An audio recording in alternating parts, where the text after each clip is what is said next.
Namaskar. A warm welcome to World News and Indian Perspective on All India Radio. This is Saira Mujtaba bringing glimpses of the major developments of the day from across the globe.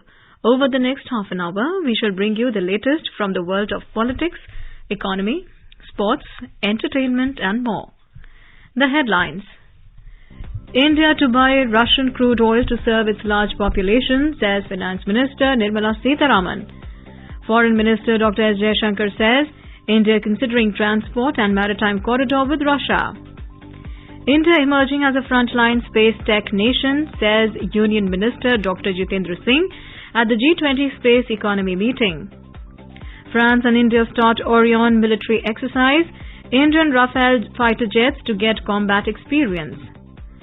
Bangladesh Prime Minister Sheikh Hasina calls upon Islamic scholars to speak out against militancy, drugs, corruption and women's repression in the sermons of mosques.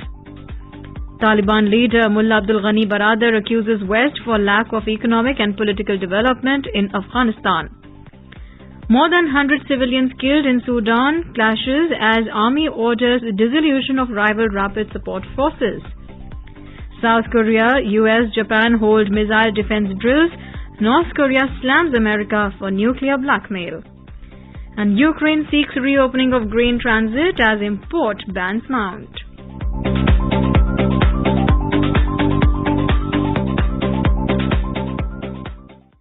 And now the news in detail. Finance Minister of India Nirmala Sitharaman has said that New Delhi could buy Russian crude oil near or past the price cap imposed by the G7 if the recent output cut announced by OPEC Plus group increases the energy costs. Ms. Sitharaman said India will have to constantly refigure where it gets the best deal as it is a critical input for the economy. She said the nation will look at affordable prices to serve its large population. We will have to constantly refigure where we get the best deal because for us it is a very critical input for the economy. We have a large population and we also therefore have to look at prices which are going to be affordable for us. So if production is going to cause increase in price in the OPEC related oil that comes out and Brent is going to be affected either directly or indirectly, the Russian oil still is an option for us. The Finance Minister said this during a wide-ranging interview with a private media organization on the sidelines of the International Monetary Fund spring meetings in Washington. Ms. Sitharaman said the Indian government is making enough efforts to make sure the economy remains buoyant. She said external factors, including the OPEC Plus output cut and the spillover of all the decisions related to the Russia-Ukraine conflict, are the things which are more worrisome than anything internal. External Affairs Minister Dr. S. Jaishankar on Monday said that India-Russia partnership is a subject of attention and comment today because it has not changed. Addressing the India-Russia Business Dialogue 2023 in New Delhi this afternoon, Dr. Jaishankar underlined that it has been among the steadiest of the major relationships of the world in the contemporary era. Russian Deputy Prime Minister Denis Manturov was also present on the occasion. The External Affairs Minister stressed on the need to address trade imbalance. He said that India and Russia have crossed the bilateral trade target of $30 billion before the target year of 2025. He pointed out that these new volumes have created a trade imbalance. The External Affairs Minister spoke about the importance of connectivity initiatives. He said the International North-South Transport Corridor as well as the Eastern Maritime Corridor, which is the Chennai-Vladivostok Corridor, are being given due consideration. He said the payments issue clearly needs to be worked through and it will be discussed during the intergovernmental discussions tomorrow.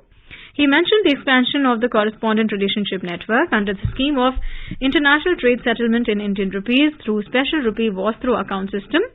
Mr. Jaishankar said that India and Russia's partnership today is subject of attention and comment. Our two countries historically have also had a strong people-to-people connection, but I must point out that we actually get less than 1% of Russia's outbound tourism. When we are talking today of exploring new areas and new opportunities, I would also flag that whether more direct flights to more destinations will provide a possibility for greater business when it comes to tourism. Finally, as a foreign minister, let me try to place the economic cooperation in a strategic context. Our partnership today is a subject of attention and comment, not because it has changed, but because it has not. Indeed, it has been among the steadiest of the major relationships of the world in the contemporary era. But that by itself is not enough. We share a commitment to a multipolar world, and that also means a multipolar Asia. Russia is today looking much more towards Asia, a reassessment from its traditional focus. For India, this could mean a broadening out of our engagement that was overly reliant on the triad of military, nuclear and supply space cooperation. For Russia, also, it presents a broader set of options. As Russia looks eastwards, its resources and technology complementarity can be a powerful contribution to India's growth. And this is a growth of a 3.5 trillion economy that is expected to grow at more than 7% for at least a decade or more. Russian Deputy Prime Minister Denis Manturov, who is also the Trade Minister, said that they are discussing a free trade agreement or FTA with India. Mr. Manturov said that India and Russia pay special attention to the issues of mutual access of production to the markets in the two countries. He said that Russia and Eurasian Economic Commission are looking forward to intensifying negotiations on a free trade agreement with India. Foreign Affairs Minister Dr. S. Jaishankar hoped that both the countries will pick up on the issue as it will make a real difference to trade relationship of the two countries. Atomic Energy and Space Minister Dr. Jitendra Singh said on Monday that India under Prime Minister Modi's leadership has emerged as the frontline space technician of the world. Addressing G20 space economy leaders meeting at Shillong through video conference, Dr. Singh described India as an emerging space economy. He said India is one of the very few countries that have built end-to-end capability in space. As a result, there is a huge demand for space-based services which have huge commercial potential, added the minister. Dr. Singh said that the government has decided to open up the space sector for the Indian private industry through the 2020 space sector reforms. He noted that the reforms aim to make private industries a co-traveler in India's space journey. India's Minister of State for Road Transport and Highways, General Retired V.K. Singh, on Monday said that the country has taken the initiative to promote the consumption of millets and has made it a people's movement. He appealed to all the G20 countries to support the move. The minister inaugurated the G20 meeting of Agricultural Chief Scientists, MACS, in Varanasi. The MACS is the 100th G20 meeting during India's G20 presidency. General Singh said that India's G20 presidency theme, One Earth, One Family, One Future, signifies collective efforts for achieving SDGs and the theme of MACS. Sustainable agriculture and food system for healthy people and plants resonates with the emphasis put forth in the theme. Mr. Singh urged that the G20 countries should look into diverse areas of sustainable practices that promote diversification of crop production systems, efficient utilization of water resources and fertilizers, assimilation of horticulture practices, soil health management, and post-harvest management of crops, among others. He said the emerging digital technologies should be utilized to usher in ease of farming across the G20 countries and the world. On Monday, the discussions were held on innovations and technological interventions for agri-food systems transformation, frontiers in science and technology for achieving food security and nutrition, biofortification in food crops for enhancing nutritional value, tropical seaweed farming for nutrition and blue growth, millets and other ancient grains international research initiative. Exercise Orion, a bilateral military drill between the Indian Air Force and French Air and Space Force FASF, started at the Mont-de-Marsan Air Base in France on Monday. French Ambassador Emmanuel Lenin said he welcomed the Indian Air Force contingent. The exercise will continue till 5th of May, with the IAF contingent comprising 4 Rafales, 2 C-17, 2 278 aircraft and 165 air warriors. This is the first overseas exercise for the Indian Air Force's Rafale aircraft, according to the statement released by the Defence Ministry. According to the Defence Ministry, besides the Indian Air Force and the FASF, Air forces from Germany, Greece, Italy, the Netherlands, the United Kingdom, Spain and the US are also taking part in this multilateral exercise. It said that participation in this exercise would further enrich the employment philosophy of the Indian Air Force by imbibing the best practices from other air forces. Orion is reportedly the largest ever multinational exercise being carried out by the French Defence Forces, which have involved their Army, Navy and Air Force along with their allies, the US and the UK. The Rafale aircraft are the latest fighters to have been inducted into the Indian Air Force and are considered to be the most potent in the entire Asian region. And now in today's Hotspot section, we bring you a news commentary on Finance Minister Nirmala Sitharaman's visit to USA and India's position for strong global growth.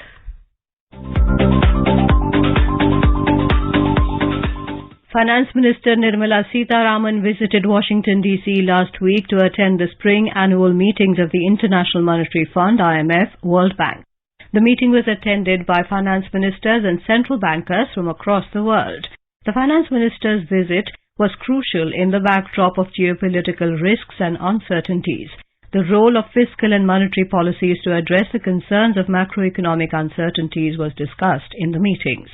The fiscal policy has remained accommodative in the post-pandemic times. However, the monetary policy has started responding to the mounting global inflation by central banks increasing their policy rates. Increase in the policy rates can adversely affect the growth recovery process. The spring meetings discussed the crucial role of fiscal and monetary policies to avert a prolonged global recession. The meetings also confabulated on coordinated efforts required across countries for climate change commitments. On the sidelines of the spring annual meetings, the finance minister attended several bilateral engagements with her counterparts from G20 countries and heads of other delegations. The Indian Finance Minister and Reserve Bank of India Governor Shaktikant Das jointly chaired the second G20 Finance Ministers and Central Bank Governors FMCBG meeting. Around 350 delegates from G20 members, 13 invitee countries, and various international and regional organizations participated in the meeting. They engaged in multilateral discussions centered around a broad spectrum of pressing global issues, including the policy coordination between fiscal and monetary authorities to avert deep recession. The focus of the meeting included food and energy insecurity, managing global debt vulnerabilities, strengthening multilateral development banks, mobilizing finance for climate action, and accelerating progress on international tax and financial sector issues. Ms. Sitharaman also attended a roundtable on investing in the India Decade organized by FICCI and the US-India Strategic Partnership Forum on the sidelines of the spring meetings of the WB-IMF in Washington, D.C. The finance minister also met with her Saudi counterpart Mohammed Al-Jadaan on the sidelines of the meeting. The Ministry of Finance stated that the two ministers discussed the World Bank Evolution Roadmap.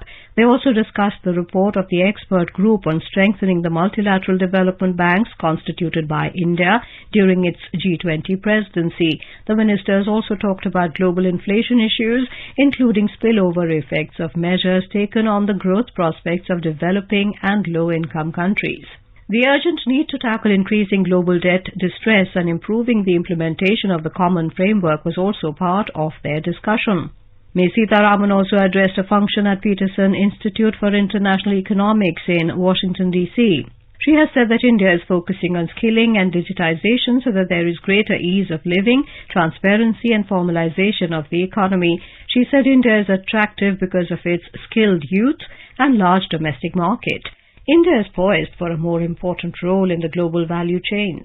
She also said India's growth is sustainable as it attempts to accelerate its manufacturing sector. The finance minister said in G20 there is an opportunity for India to bring all countries together to address debt distress in middle-income and low-income countries. Ms. Nirmala Sitharaman also participated in a high-level event on Sri Lanka's debt issues. Mr. Suzuki Shunichi, Finance Minister of Japan, and Mr. Emmanuel Moulin, Director General of the Treasury, France, and Mr. Shehan Singh, State Minister of Finance Sri Lanka were present in the meeting. Mr. Ranil Wickremesinghe, President of Sri Lanka, participated virtually. The purpose of the event was to demonstrate the multilateral cooperation regarding the debt restructuring process among the creditors, together with Sri Lanka. During the event, the ministers announced the launch of the debt restructuring negotiation process on Sri Lanka under the three co-chairs, India, Japan and France, to lead coordinated debt restructuring of Sri Lanka. The Finance Minister reiterated India's commitment to support Sri Lanka in dealing with its current economic crisis. She emphasized that a collaboration among creditors is important to ensure transparency and equality in treatment of all creditors in the debt restructuring discussions. Ms. Sitharaman remarked that public debt restructuring and the significance of medium-term fiscal consolidation are coming up as one of the significant global agenda in the post-pandemic world scenario.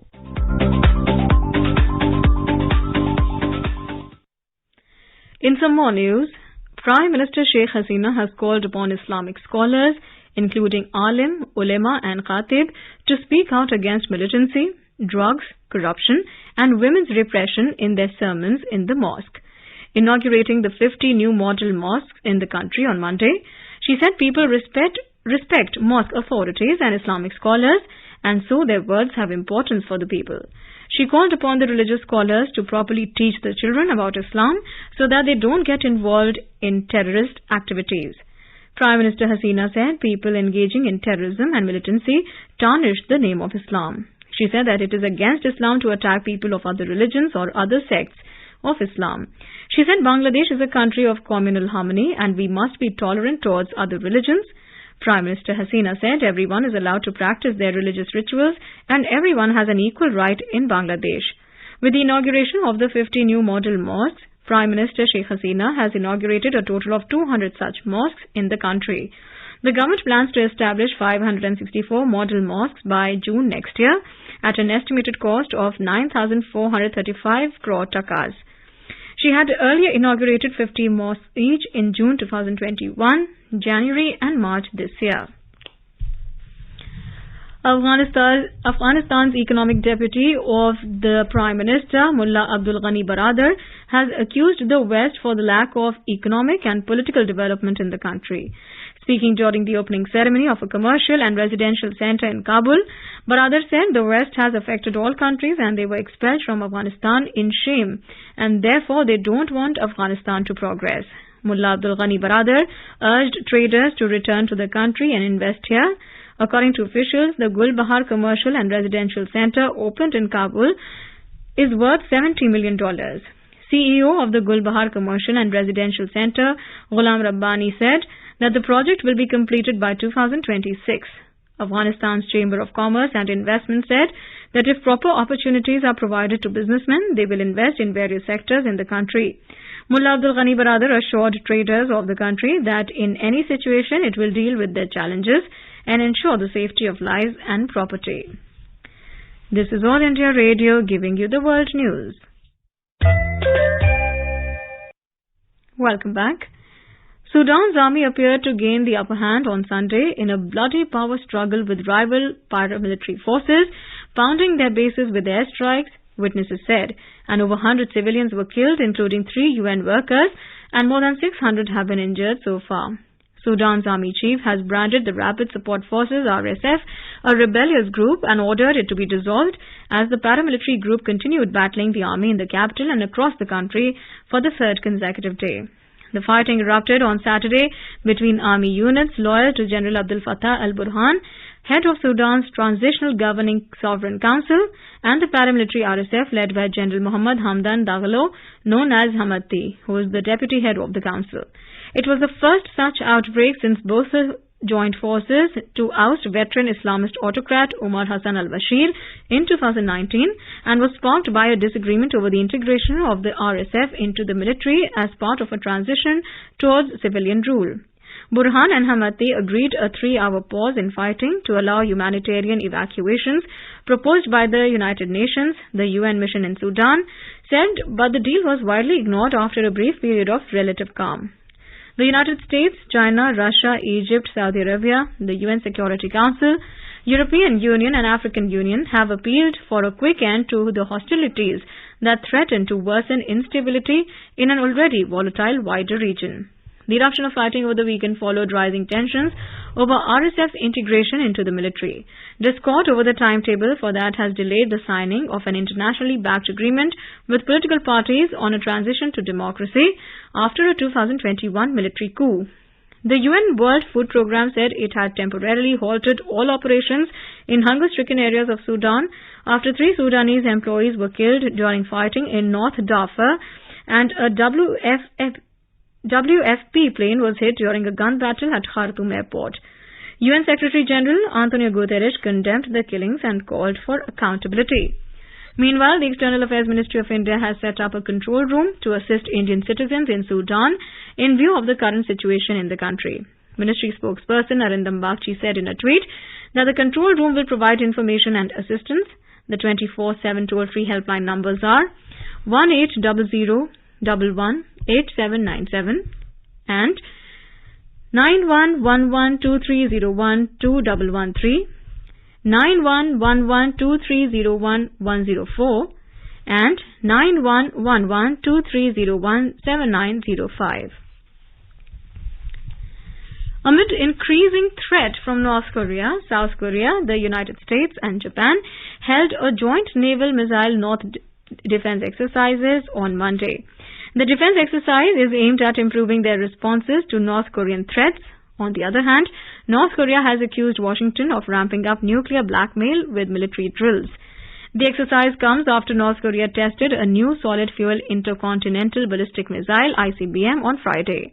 According to defense experts, the test would ease the way for missile launches with little warning.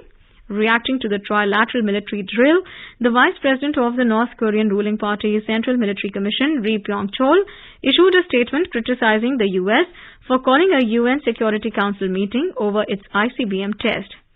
Ri said that North Korea's weapons development was a self-defensive measure. He accused Washington of raising regional tensions to the brink of explosion in the region. Ri added that the deployment of U.S. strategic bombers shows nuclear threat and blackmail against North Korea cannot be overlooked. Days after Poland and Hungary announced bans on some imports from Ukraine, Kyiv aims to reopen food and grain transit via Poland as a first step to ending import bans. Ukraine proposed the route at talks that began in Warsaw on Monday as countries halted grain from Ukraine to protect their local agriculture markets. The talks are likely to continue on Tuesday. After Poland and Hungary, Slovakia and other countries in Central and Eastern Europe said they would also ban import of agri-goods from Ukraine. Some Black Sea ports were blocked due to the ongoing conflict between Russia and Ukraine. The export and transit bans also come as a deal to allow the export millions of tons of Ukrainian grain via the Black Sea, despite the Ukraine war nears its 18th May expiry, and Russian demands have left the prospect of an extension uncertain. In some tech news now, the artificial intelligence-driven ChatGPT is now gaining attention of the education technology firms.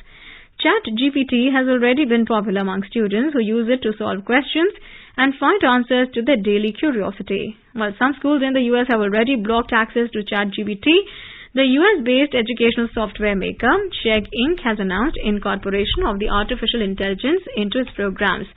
The company said that it has combined its corpus of quiz answers with the chatbot's AI model known as GPT-4 to create a study aid named Checkmate, tailored to students. The software will adapt to students by processing data on what classes they are taking and exam questions they have missed, personalizing practice tests and guiding study in a way generalist programs like ChatGPT cannot.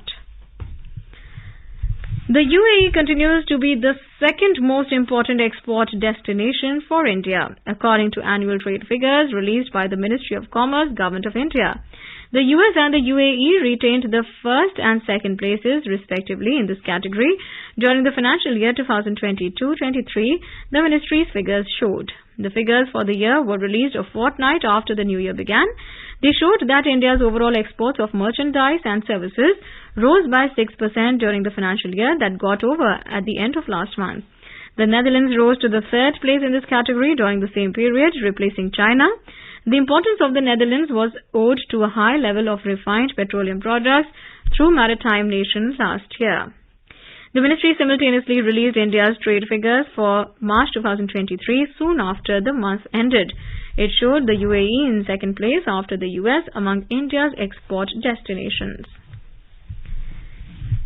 And in Indian domestic market, key domestic stocks in India closed with losses of more than 0.5%, snapping their 9-day winning streak. Both benchmark indices declined amid mixed global cues. A report from the business desk. The Sensex at the Bombay Stock Exchange dived 520 points or 0.9% to settle at 59,911 level. The Nifty at the National Stock Exchange fell 121 points or 0.7% to close at the 17,707 mark. Asian markets traded higher as US earnings season gets into full swing this week. Asian stocks ended in positive territory. Hong Kong's Hang Seng rose 1.7%.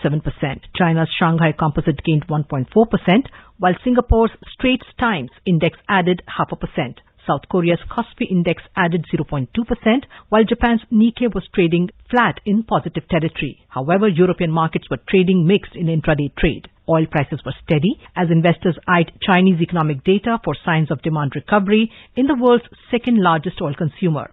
In intraday trade, Brent crude was trading at around $85.75 per barrel. Back home, gold price at Multi-Commodity Exchange for June contracts was trading at around 60,360 rupees per 10 gram. Silver was trading at around 75,810 rupees per kilogram for May contract, and in the forex market, rupee closed at 81 rupees and 97 paisa against the US currency. Anubha Rohatgi for World News, All India Radio. In IPL cricket, chasing a target of 227 runs, Royal Challengers Bangalore RCB were 191 for 5 wickets in 16.5 overs against Chennai Super Kings at M. Chinnaswamy Stadium in Bengaluru a short while ago. Earlier, RCB won the toss and elected to field. Batting first, Chennai Super Kings scored 226 runs for the loss of 6 wickets in the stipulated 20 overs.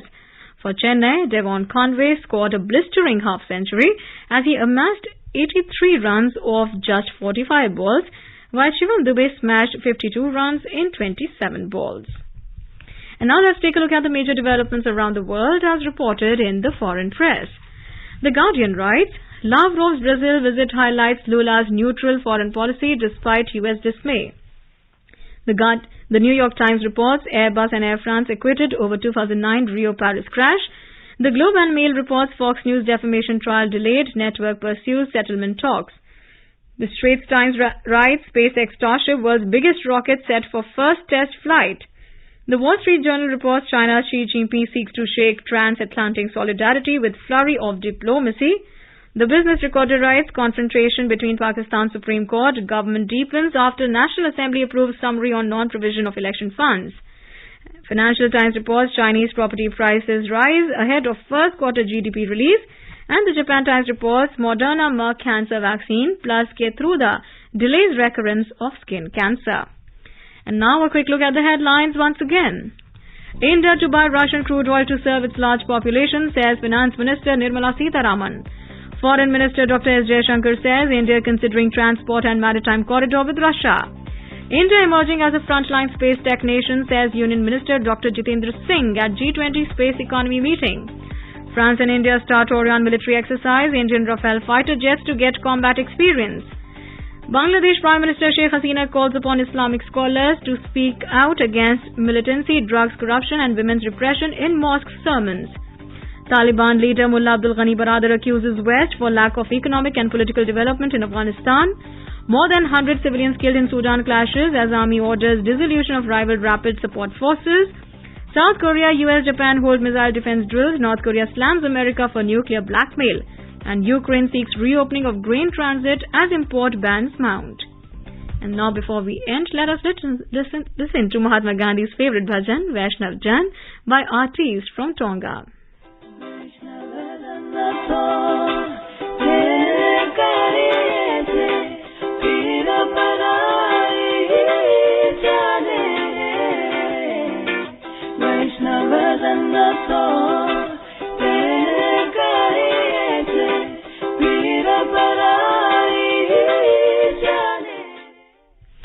And with that, we end this bulletin. We'll be back at the same time tomorrow with the next edition of World News.